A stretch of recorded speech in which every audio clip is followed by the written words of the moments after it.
Assalamualaikum warahmatullahi wabarakatuh.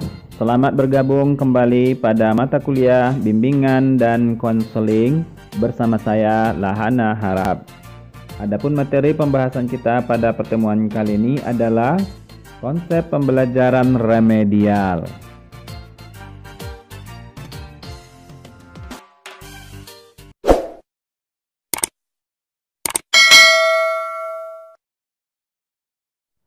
Baik, yang pertama kita lihat pengertian dan karakteristik pembelajaran remedial. Pengertian ya. Kata remedial berasal dari bahasa Inggris to remedy, yang artinya ya bersifat menyembuhkan, mengobati, membetulkan ya atau membuat sesuatu menjadi baik. Jadi ya, hal ini berarti bahwa pembelajaran remedial adalah pembelajaran yang terprogram dan sistematis yang bersifat menyembuhkan ya sehingga menjadi baik atau sembuh dari masalah pembelajaran yang dirasa sulit oleh peserta didik. Adapun menurut istilah, remedial adalah usaha pemberian bantuan kepada siswa yang mengalami kesulitan belajar untuk mendapatkan hasil belajar yang lebih baik atau ya mencapai ketuntasan belajar yang ditetapkan. Jadi, pembelajaran remedial merupakan layanan pendidikan yang diberikan kepada siswa untuk memperbaiki prestasi belajarnya sehingga mencapai kriteria ketuntasan yang ditetapkan ya. Sedangkan siswa yang telah mencapai kriteria ketuntasan yang telah ditetapkan ya dapat diberikan pengayaan ya pemahaman konsep.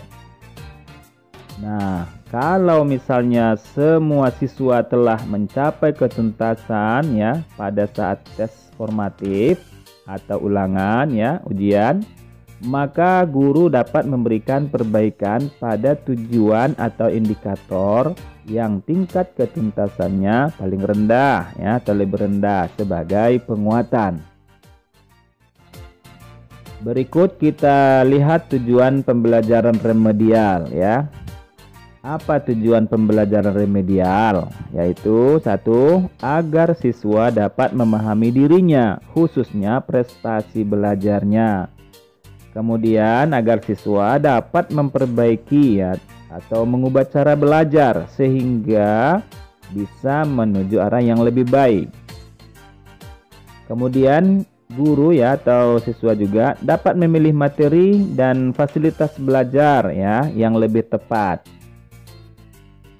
Kemudian siswa dapat mengembangkan sikap dan kebiasaan yang dapat mendorong tercapainya hasil belajar yang lebih baik. Kemudian ya dapat melaksanakan tugas-tugas belajar yang diberikan kepadanya setelah ia mampu mengatasi hambatan-hambatan yang menjadi penyebab kesulitan belajarnya dan dapat mengembangkan sikap serta kebiasaan yang baru ya dalam belajar. Nah, sedangkan tujuan guru melaksanakan kegiatan remedial adalah untuk membantu siswa yang mengalami kesulitan ya supaya menguasai kompetensi yang telah ditentukan agar mencapai hasil belajar yang lebih baik. Nah, adapun secara umum tujuan kegiatan remediasi atau remedial adalah sama dengan pembelajaran pada umumnya, yaitu memperbaiki miskonsepsi siswa ya sehingga siswa yang tadinya kurang mencapai kompetensi dengan remedial diharapkan siswa dapat mencapai kompetensi yang telah ditetapkan berdasarkan kurikulum yang berlaku. Nah, sedangkan secara khusus kegiatan remedial ya remediasi tujuannya adalah untuk membantu siswa yang belum tuntas menguasai kompetensi yang ditetapkan ya melalui kegiatan pembelajaran tambahan. Melalui kegiatan remedial, siswa dibantu untuk mengatasi kesulitan yang dihadapinya. Nah, berikut prinsip pembelajaran remedial ya. ada beberapa prinsip yang perlu diperhatikan oleh guru ya dalam melaksanakan remedial ya, sesuai dengan sifatnya sebagai pelayanan khusus ya. Antara lain sebagai berikut ya. Pembelajaran remedial hendaknya adaptif ya. Program pembelajaran remedial hendaknya memungkinkan siswa untuk belajar sesuai dengan kecepatan, kesempatan, dan gaya belajar masing-masing siswa yang diremedi. Kemudian interaktif ya. Pembelajaran remedial hendaknya memungkinkan siswa untuk secara intensif ya dapat berinteraksi dengan pendidik atau sumber belajar yang tersedia. Kemudian fleksibilitas dalam metode pembelajaran dan penilaian ya yang sesuai dengan karakteristik siswa. Kemudian ya harus memberikan umpan balik ya sesegera mungkin ya dengan siswa, dan adanya kesinambungan dan ketersediaan dalam pemberian pelayanan sebagai bagian dari proses pembelajaran reguler. Berikut ya kita lihat mengenai tipe-tipe cakupan pengajaran remedial. Ya, sebagaimana diketahui bahwa pengajaran remedial merupakan bagian integral dari proses belajar mengajar yang menghendaki ya ketuntasan pencapaian tujuan atau kompetensi ya, atau pencapaian tujuan secara optimal. Maka guru sebagai pelaksana, pembimbing, dan motivator dalam pembelajaran remedial tentunya harus mampu menentukan pilihan tindakan yang akan diambil guna mengatasi ketidaktercapaian kompetensi dari siswa. Nah, untuk itu guru ya paling tidak harus mengenal ya tipe-tipe pengajaran remedial ya. Di antaranya ada pengajaran remedi tipe Bloom ya atau tipe killer ya. Nah, kita lihat ya tipe Bloom dan tipe killer ya. Tipe Bloom ya. Dalam pandangan tipe Bloom ya, setiap guru dan siswa harus mahir dalam setiap bagian materi kegiatan belajar. Namun dengan catatan bahwa pemahiran bagian-bagian itu tidak boleh sama dengan pemahiran secara keseluruhan. Menurut Bloom ya, pemahiran itu ditentukan oleh penguasaan secara operasional dalam menangani masalah atau materi sampai mencapai taraf ketuntasan ya 80 sampai 90%. Jika siswa ya yang belum mencapai tingkat ketuntasan 80-90% pada materi tertentu ya, maka itu saja yang perlu diperbaiki, tidak mesti semua. Jadi cukup siswa yang belum mencapai 80 atau 90%. Sedangkan menurut tipe killer ya, jika seseorang ya belum mencapai taraf tertentu yang telah ditargetkan ya untuk 100% ya pencapaian ketuntasan, maka secara keseluruhan kegiatan belajar ya harus diulang seluruhnya. Jadi harus tuntas 100% ya. Baru dikatakan tuntas. Jadi secara seluruh materi harus diulang kembali. Berikutnya prosedur pengajaran remedial ya. Ada beberapa langkah yang harus ditempuh dalam melaksanakan pembelajaran remedial ya. Di antaranya pertama, menganalisis kebutuhan ya. Jadi harus diidentifikasi ya kesulitan dan kebutuhan siswa. Kemudian merancang pembelajaran ya yang meliputi merancang rencana pembelajaran, merancang berbagai kegiatan, merancang belajar bermakna ya, memilih pendekatan, metode, teknik ya, dan merancang bahan pembelajaran.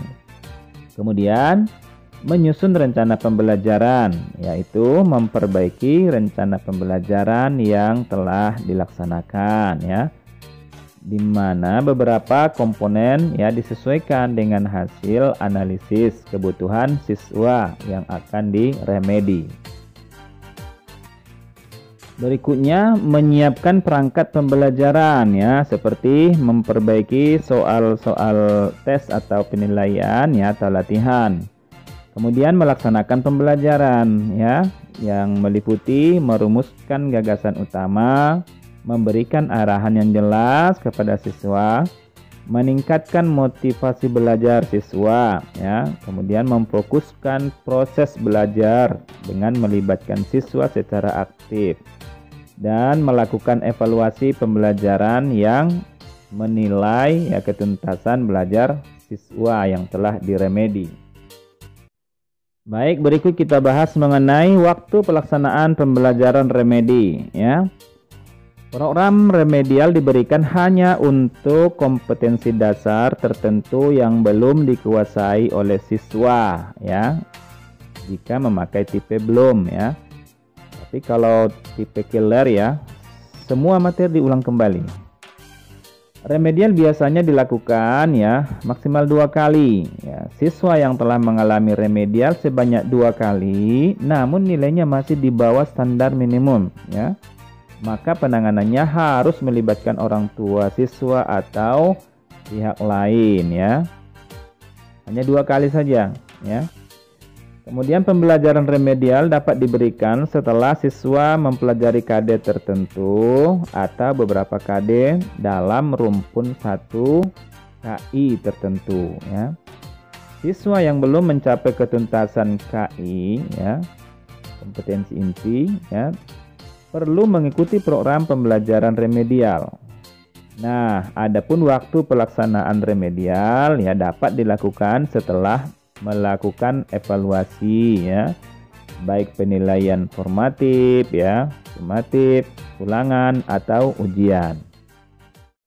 Nah, berikutnya adalah strategi dan teknik remedial. Ada beberapa teknik dan strategi ya yang dapat digunakan dalam pelaksanaan pembelajaran remedial, antaranya ya. Yang pertama, pemberian tugas. Dalam pemberian tugas dapat dilakukan dengan berbagai jenis ya, antara lain dengan memberikan rangkuman ya, baik dilakukan secara individual maupun secara kelompok ya. Kemudian pemberian advance organizer ya, dan lain-lain ya. Kemudian dapat melakukan aktivitas fisik ya. Kegiatan pembelajaran yang melibatkan siswa secara fisik, misalnya demonstrasi, ya, praktek lapangan, ya, atau praktek langsung, atau diskusi. Nah, guru sebaiknya menggunakan berbagai media dan alat pembelajaran, ya, sehingga dapat mengkonkretkan konsep, ya, yang dipelajari siswa. Nah, selain itu hendaknya guru juga harus banyak memberi kesempatan kepada siswa untuk menggunakan media tersebut ya, karena siswa pada umumnya ya perkembangan berpikir mereka berada pada tingkat operasional konkret.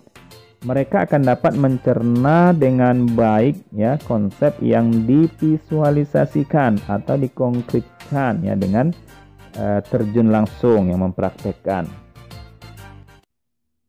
Kemudian bisa juga dengan kegiatan kelompok ya. Misalnya diskusi kelompok ya dapat digunakan guru untuk membantu siswa yang mengalami kesulitan belajar. Yang perlu diperhatikan guru dalam menetapkan kelompok ya dalam kegiatan remedial adalah ya saat menentukan anggota kelompok ya. Karena kelompok dapat efektif dalam membantu siswa ya jika di antara anggota kelompok ada siswa yang benar-benar menguasai materi dan mampu memberi penjelasan kepada siswa lainnya ya, yang kita kenal dengan tutor sebaya. Jadi ada yang membimbing dalam kelompok itu. Kemudian dengan strategi tutor sebaya ya, kegiatan tutorial dapat dipilih sebagai kegiatan remedial. Dalam kegiatan ini ya guru meminta bantuan kepada siswa yang lebih pandai atau lebih menguasai ya materi untuk membantu siswa yang mengalami kesulitan belajar. Siswa yang dijadikan tutor ya bisa berasal dari kelas yang sama atau dari kelas yang lebih tinggi. Nah, apabila menggunakan tutor yang sebaya sangat membantu sekali ya, karena Ya, tingkat pemahaman dan penyampaian tutor yang sebaya ya lebih dimengerti oleh siswa yang bermasalah. Selain itu, mereka tidak merasa canggung ya dalam menanyakan setiap permasalahan karena usia mereka ya relatif sama sehingga mudah diterima dan dimengerti oleh siswa. Nah, kemudian strategi yang terakhir adalah menggunakan sumber lain ya. Selain dengan memberikan pembelajaran ulang ya, kegiatan kelompok, tutorial, guru juga dapat menggunakan sumber belajar lain yang relevan dan dapat membantu siswa yang mengalami kesulitan untuk memahami materi pelajaran.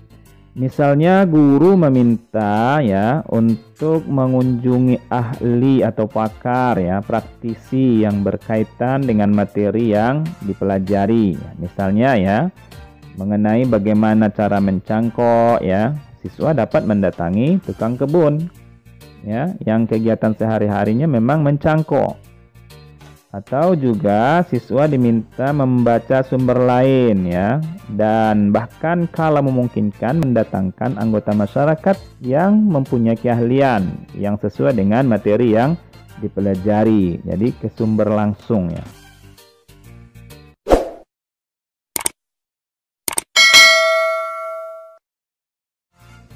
Nah, demikian ya pembahasan kita pada pertemuan kali ini. Semoga bermanfaat ya. Terima kasih. Assalamualaikum warahmatullahi wabarakatuh.